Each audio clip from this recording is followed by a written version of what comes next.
दलाल पर बैठा के खियावे तो ही माना ना भौजी ये न करू।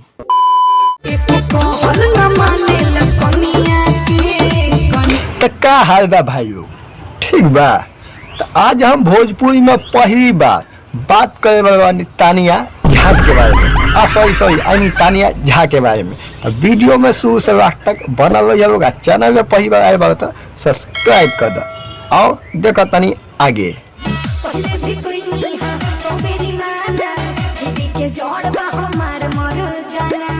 अच्छा क्या करूँ भौजी, एक हाई फिर से कहबू तो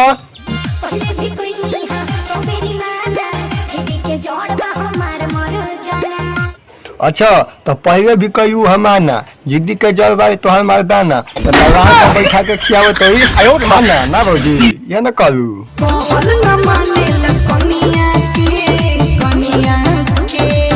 अच्छा सही में हमारे बात में ना 2-4 दिन दिया रोक दो और गाय में मरचा झोंक दो। बड़ा हरामी हो बेटा। बुझू ये काम करे के भौजी।